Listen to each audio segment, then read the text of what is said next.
तो दोस्तों आज के इस लेक्चर में हम बात करेंगे चैप्टर 7 के सेकंड पार्ट की। फर्स्ट पार्ट में हमने कई सारे महत्वपूर्ण टॉपिक को कवर कर रखा है, जिसमें आज के इस टॉपिक में हम वायु परिवहन से स्टार्ट करने वाले हैं। तो जैसा कि पीछे हमने अभी जल परिवहन के बारे में पढ़ा था, वायु परिवहन की अगर हम बात करें तो भारत में रेलवे, जल, सड़क मार्ग के बाद वायु परिवहन का महत्वपूर्ण योगदान है। आज वायु परिवहन तीव्रतम, आरामदायक व प्रतिष्ठित परिवहन का साधन है। इसके द्वारा अति दुर्गम इलाकों जैसे कि ऊंचे पर्वत, मरुस्थलों, घने जंगलों और लंबे समुद्री रास्तों को सुगमता से पार किया जा सकता है। वायु परिवहन के अभाव में देश के उत्तरी पूर्वी राज्यों के विषय में सोचें, जहां बड़ी नदियां, विच्छिन्न धरातल, घने जंगल, निरंतर बाढ़ आदि एक सामान्य समस्या है। हवाई जहाज की यात्रा ने इसे अधिक अभिगम्य बना दिया है। उत्तर पूर्वी राज्यों में वायु परिवहन अधिक महत्वपूर्ण क्यों है?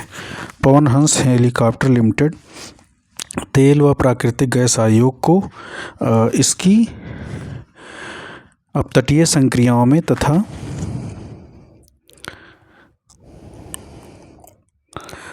अगम्य व दुर्लभ भूभागों जैसे कि उत्तर पूर्वी राज्यों तथा जम्मू कश्मीर, हिमाचल प्रदेश और उत्तराखंड के आंतरिक क्षेत्रों में हेलीकॉप्टर सेवाएं उपलब्ध कराता है। यहाँ पे आप इस मैप में देखेंगे कि तो आपको भारत में प्रमुख पत्तन और कुछ अंतर्राष्ट्रीय हवाई पत्तनों को दिखाया गया है, जैसे दिल्ली का इंदिरा गांधी अंतर्राष्ट्रीय एयरपोर्ट और अमृतसर में श्री गुरु अमरदास जी अंतर्राष्ट्रीय हवाई अड्डा। साथ साथ में कोलकाता का नेताजी सुभाष चंद्र बोस दिखाया गया यहाँ पे एयरपोर्ट, और इसके अलावा छत्रपति शिवाजी जो यहाँ पे दिखाया गया है, और उसके मीनाम्बकम है, विशाखापट्टनम है, पारादीप है, हल्दिया है। तमाम सारे एयरपोर्ट और समुद्री पत्तन हैं, जो कि 2023-24 के पत्तन पोत परिवहन और जलमार्ग मंत्रालय की रिपोर्ट पर आधारित है। क्या आप जानते हैं, उड़ान यानी कि उड़े देश का आम नागरिक विश्व स्तर पर अपनी तरह की पहली योजना है, जिसे क्षेत्रीय विमानन बाजार में तेजी लाने के लिए डिजाइन किया गया है। आम नागरिक के लिए उड़ान को किफ़ायती बनाकर क्षेत्रीय कनेक्टिविटी को बढ़ावा देने के लिए नागर विमानन मंत्रालय, भारत सरकार द्वारा क्षेत्रीय कनेक्टिविटी योजना RCS को लॉन्च किया गया है। योजना का मुख्य विचार सक्षम नीतियों और प्रोत्साहनों के माध्यम से एयरलाइनों को क्षेत्रीय और दूरस्थ मार्गों पर उड़ानें संचालित करने के लिए प्रोत्साहित करना है।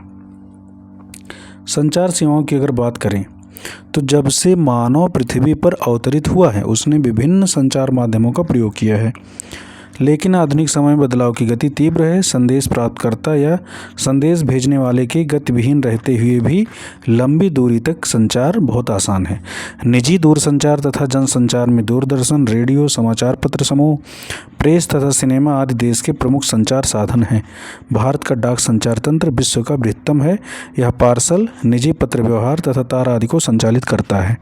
कार्ड व लिफाफा बंद चिट्ठी पहली श्रेणी की डाक समझी जाती है तथा विभिन्न स्थानों पर वायुयान द्वारा पहुंचाए जाते हैं। द्वितीय श्रेणी की डाक में रजिस्टर्ड पैकेट, किताबें, अखबार तथा मैगजीन शामिल हैं। ये धरातलीय डाक द्वारा पहुंचाए जाते हैं तथा इनके लिए स्थल व जल परिवहन का प्रयोग किया जाता है।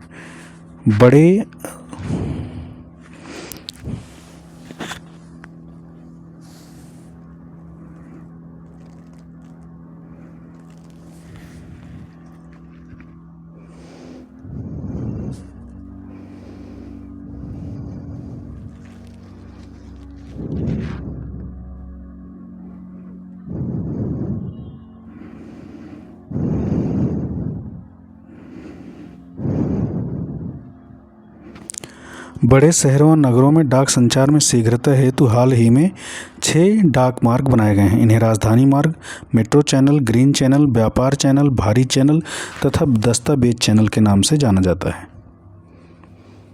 दूरसंचार तंत्र में भारत एशिया महाद्वीप में अग्रणी है। नगरीय क्षेत्रों के अतिरिक्त भारत के 2/3 से अधिक गांव एसटीडी दूरभाष सेवा से जुड़े हैं। सूचनाओं के प्रसार को आधार स्तर से उच्च स्तर तक समृद्ध करने हेतु भारत सरकार ने देश के प्रत्येक गांव में 24 घंटे एसटीडी सुविधा के विशेष प्रबंध किए हैं। पूरे देश भर में एसटीडी की दरों को भी नियमित किया गया है। यह सब सूचना संचार व अंतरिक्ष प्रौद्योगिकी के समन्वित विकास से ही संभव हो पाया है।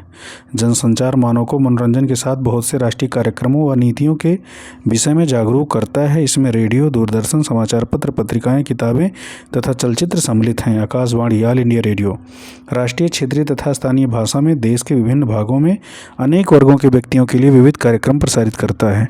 दूरदर्शन देश का राष्ट्रीय समाचार व संदेश माध्यम है तथा विश्व के बृहत्तम संचार तंत्र में एक है। यह विभिन्न आयु वर्ग के व्यक्तियों हेतु मनोरंजक, ज्ञानवर्धक व खेल जगत संबंधी कार्यक्रम प्रसारित करता है। भारत में वर्ष भर अनेक समाचार पत्र तथा सामयिक पत्रिकाएं प्रकाशित की जाती हैं। पत्रिकाएं सामयिक होने के नाते जैसे कि मासिक, साप्ताहिक आदि कई प्रकार की हैं। समाचार पत्र लगभग 100 भाषाओं तथा बोलियों में प्रकाशित होते हैं। क्या आप जानते हैं कि हमारे देश में सर्वाधिक समाचार पत्र हिंदी भाषा में प्रकाशित होते हैं? इसके बाद अंग्रेजी व उर्दू के समाचार पत्र आते हैं। भारत विश्व में सर्वाधिक चलचित्रों का उत्पादक भी है। यह कम अवधि वाली फिल्मों, वीडियो फीचर फिल्म, छोटी वीडियो फिल्में बनाता है। भारतीय व विदेशी सभी फिल्मों को प्रमाणित करने का अधिकार केंद्रीय फिल्म प्रमाणन board, central board of film certification को है। अंतर्राष्ट्रीय व्यापार, अगर हम अंतर्राष्ट्रीय व्यापार की बात करें तो ऐसा व्यापार जो हमारे देश और अन्य देश के मध्य में होता है तो इसको हम अंतर्राष्ट्रीय व्यापार कहते हैं। इसके बारे में आइए जानते हैं। राज्यों व देशों में व्यक्तियों के बीच वस्तुओं का आदान प्रदान व्यापार कहलाता है। ये तो रही सामान्य सी परिभाषा। बाजार एक ऐसी जगह है जहाँ इसका विनिमय होने, यानी कि वस्तुओं का आदान प्रदान जिस डेडिकेटेड प्लेस पर होता है उसको हम बाजार कहते हैं, मार्केट कहते हैं। दो देशों के मध्य यह व्यापार अंतर्राष्ट्रीय व्यापार कहलाता है। और जब व्यापार का स्वरूप दो देशों या दो से अधिक देशों के मध्य में होने लगे तो उसको अंतर्राष्ट्रीय व्यापार कहते हैं। यह समुद्री, हवाई व स्थलीय मार्गों द्वारा हो सकता है। यद्यपि स्थानीय व्यापार शहरों, कस्बों व गाँवों में होता है, राज्य स्तरीय व्यापार दो या अधिक राज्यों के मध्य में होता है। एक देश के अंतर्राष्ट्रीय व्यापार की प्रगति उसके आर्थिक वैभव का सूचक है, यानी कि किसी देश में, इसीलिए इसे राष्ट्र का आर्थिक बैरोमीटर कहा जाता है। यानी कि किसी भी राष्ट्र का अंतर्राष्ट्रीय व्यापार किस स्तर पर है, इससे उसकी आर्थिक व्यवस्था को भी आंका जा सकता है। सभी देश अंतर्राष्ट्रीय व्यापार पर निर्भर हैं क्योंकि संसाधनों की उपलब्धता क्षेत्रीय है, अर्थात इनका वितरण असमान है। आयात तथा निर्यात व्यापार के घटक हैं। आयात व निर्यात का अंतर ही देश के व्यापार संतुलन को निर्धारित करता है। अगर निर्यात मूल्य आयात मूल्य से अधिक हो तो उसे अनुकूल व्यापार संतुलन कहते हैं। इसके विपरीत निर्यात की अपेक्षा अधिक आयात असंतुलित व्यापार कहलाता है। तो यहाँ पे दो बातें क्लियर हैं, संतुलित और असंतुलित व्यापार किसे कहते हैं। विश्व के सभी भौगोलिक प्रदेशों तथा सभी व्यापारिक खंडों के साथ भारत के व्यापारिक संबंध है। भारत में निर्यात होने वाली प्रमुख वस्तुएं रत्न व जवाहरात, रसायन व संबंधित उत्पाद तथा कृषि एवं संबंधित उत्पाद हैं।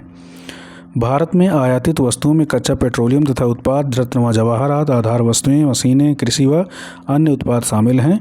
भारत अंतर्राष्ट्रीय स्तर पर एक सॉफ्टवेयर महाशक्ति के रूप में उभरा है तथा सूचना प्रौद्योगिकी के माध्यम से अत्यधिक विदेशी मुद्रा अर्जित कर रहा है।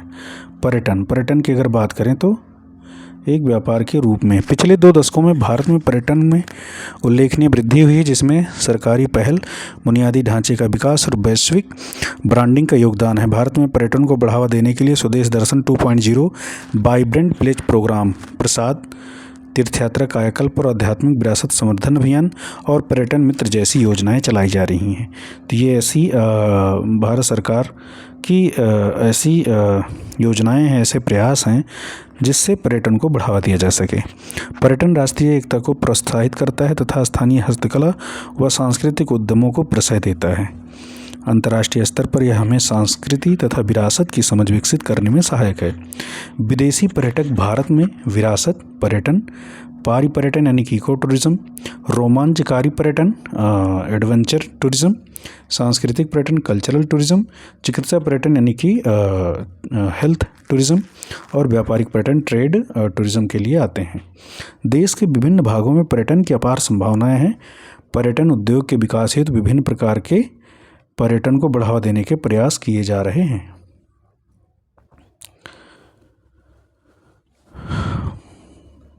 यहाँ पर आप देखेंगे कई सारे आपको चित्र दिखाई दे रहे हैं, अरुणाचल प्रदेश वगैरह और कई सारी क्षेत्रों को यहाँ पे दर्शाया गया है। तो ये कुछ वैकल्पिक प्रश्न दिए गए हैं जो कि चैप्टर पर आधारित हैं। इसके साथ साथ में आपको प्रैक्टिस के लिए 60 क्वेश्चन आंसर भी दिए गए हैं और 120 शब्दों में जो प्रश्न बन सकते हैं वो आपको बताया गया है। मैं उम्मीद करता हूँ कि आप इन प्रश्नों का जवाब देने में खुद को सहज महसूस करते होंगे